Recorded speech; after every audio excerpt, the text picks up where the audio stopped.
स्वाभाविक रूप से लोग काम करते हैं, इच्छा होती है कि हम रिकॉग्नाइज्ड वे में काम करें, ज़्यादा से ज़्यादा लोगों की सेवा करें। जो आता है राजनीति में, जनतंत्र में, उसकी इच्छा होती है कि हम लोगों की सेवा करें, बड़े पैमाने पर सेवा करें, तो ये स्वाभाविक है। हम लोग भी, एक ज़माना था, आज ठीक है कि हम लोगों को भगवान ने साथ दिया, ऊपर वाला मेहरबान था, जनता की कृपा थी, लेकिन हम लोग को भी ऐसे ही बायोडाटा लेके घूमते थे। ये कोई ऐसी बात नहीं है और अच्छी बात है, अपना क्लेम रखना चाहिए, अपनी बात रखना, पार्टी नेतृत्व को कहना चाहिए, जो मेंबर्स हैं वो डिसाइड करेंगे। राहुल गांधी जी की यात्रा के बाद कुछ ज़्यादा ही उत्साह बढ़ गया कांग्रेसियों।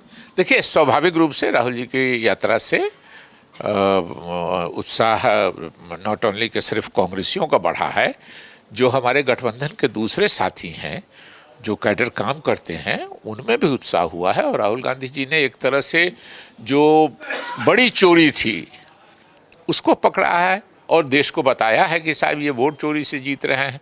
तो स्वाभाविक रूप से लोगों को ये आक्रोश है, सिर्फ पार्टियों को नहीं, आम बिहार के लोग या और भी जगह के जो लोग हैं, उनको हुआ कि साहब जनतंत्र का तो कोई महत्व ही नहीं रह जाएगा, हमारे वोट का हमको किसी को देना है, हमको भाजपा को वोट देना है, लेकिन भाजपा को हमको वोट दें तब ना।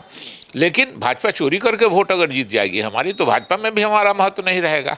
इसलिए ये जनतंत्र के खिलाफ था। राहुल गांधी जी ने, मैंने इसीलिए प्रेस कॉन्फ्रेंस में कहा था कि राहुल गांधी जी इस देश के प्रत्येक व्यक्ति के अधिकार की लड़ाई लड़ रहे हैं, और वो धीरे धीरे सही भी साबित हो रहा है। कोसी सीमांचल में जहां पर अल्पसंख्यकों की अच्छी आबादी है, वहां कांग्रेस ज़्यादा से ज़्यादा सीटों पर लड़ना चाहती है। देखिए, ये तो हमको नहीं मालूम है कि, इसलिए कि ये तो जो हमारे प्रभारी हैं, हमारे अध्यक्ष हैं, हमारे विधायक दल के नेता हैं, ये बात कर रहे होंगे कि कौन सीट चाहिए, कौन सीट नहीं चाहिए। हर पार्टी, जब भी, एक बात हमेशा समझनी चाहिए कि जब भी एक से ज़्यादा पार्टी अलायंस करती है, तो हर पार्टी चाहती है कि हमको अधिक से अधिक सीट और अच्छी से अच्छी सीट मिले। अच्छी से अच्छी सीट कि जहां हमारा समीकरण अच्छा हो, जहां हमारा कैंडिडेट अच्छा हो, जहां हमारा सोशल नेटवर्किंग अच्छा हो, वहां हर पार्टी चाहती है। लेकिन जब हम बात करने के टेबल पर बैठते हैं और हमारी मंशा एक है, तो एमिकेबल सेटलमेंट हो जाता है। इतना प्रेशर बना दिया है कांग्रेस ने कि तेजस्वी यादव को फिर से यात्रा पर निकलना पड़ा। नहीं, मेरे ख्याल में नहीं। वो राहुल जी के साथ वो पूरी यात्रा में साथ थे, आरजेडी के सभी नेता साथ थे। राहुल जी नहीं है तो तेजस्वी जी पहले भी घूमते थे, अभी भी घूम रहे हैं। कांग्रेस के भी और नेता अलग अलग जगहों पे मीटिंग कर रहे हैं। स्वाभाविक रूप से कि राहुल जी आएंगे तो सारा ध्यान उधर केंद्रित होता है, लेकिन अपने अपने स्तर से सब पार्टी के नेता घूम रहे हैं, सिर्फ तेजस्वी जी नहीं घूम रहे हैं। हमारे गठबंधन के जो दूसरे दल के नेता हैं वो भी घूम रहे हैं, भाजपा के नेता ये लोग भी घूम रहे हैं। तो हर आदमी, अभी तो चुनाव का टाइम है, घूमता है।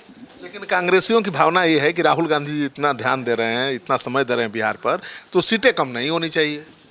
देखिए, मैंने कहा कि हर पार्टी चाहती है कि हमको ज़्यादा से ज़्यादा, जब गठबंधन में हम लड़ते हैं तो, लेकिन जब हम बात करने के टेबल पर बैठते हैं और लक्ष्य हमारा एक है कि हमको इस सरकार से समाज को, राज्य को, देश को नुकसान हो रहा है, इसको हटाना है, जब ये लक्ष्य एक मानते हैं हम, तो एमिकेबल सॉल्यूशन निकाला है। तेजस्वी को सीएम कैंडिडेट क्यों नहीं मानते हैं आप लोग? चेहरा क्यों नहीं घोषित कर? देखिए, अभी तो स्वाभाविक रूप से अभी वो स्टेज ही नहीं आया है।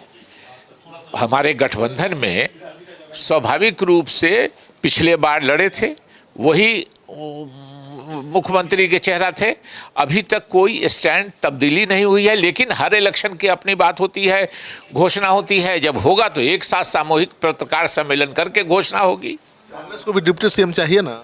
नहीं, ये हमको नहीं मालूम है, ये बात करें। कांग्रेस के इतने बड़े नेता हैं, ऐसे नहीं, हमको नहीं जानकारी है। हम तो चाहते हैं बिल्कुल कि कांग्रेस को बड़ा से बड़ा पद मिले। हम कांग्रेसी हैं, हम चाहेंगे कि किसी कांग्रेसी साथी को बड़ा से बड़ा पद मिले, वो भी अपने, जब आप खुद रेस में नहीं हो तो चाहते हैं कि अधिक से अधिक मिले। लेकिन ये हमारे गठबंधन के नेताओं पर डिपेंड करता है, जो बात करने वाले हैं, अल्लाह बेरू जी, राजेश जी, शकील अहमद खान जी, और भी जो हमारे गठबंधन के लोग हैं, वो बैठ के बात करेंगे। तल्ख तेवर तो दिखाई दे ही रहे हैं, पूरा एकदम अड़े हुए हैं। 17 सीट चाहिए, जीतने वाली सीट चाहिए।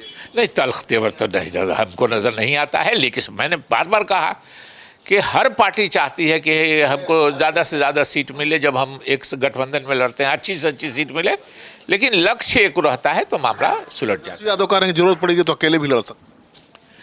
देखिए, अब उन्होंने क्या कहा है मैंने ये नहीं सुना है, इसलिए मेरा उस पर जो बात मैंने नहीं सुनी है उस पर टीका टिप्पणी करना ठीक नहीं है। चलिए, तो तो आप सुन रहे थे कांग्रेस के वरिष्ठ नेता शकील अहमद जी को, कह रहे हैं कि भाई महागठबंधन एकजुट है, गुलबंद है और इस बार एनडीए को कड़ी टक्कर देगा।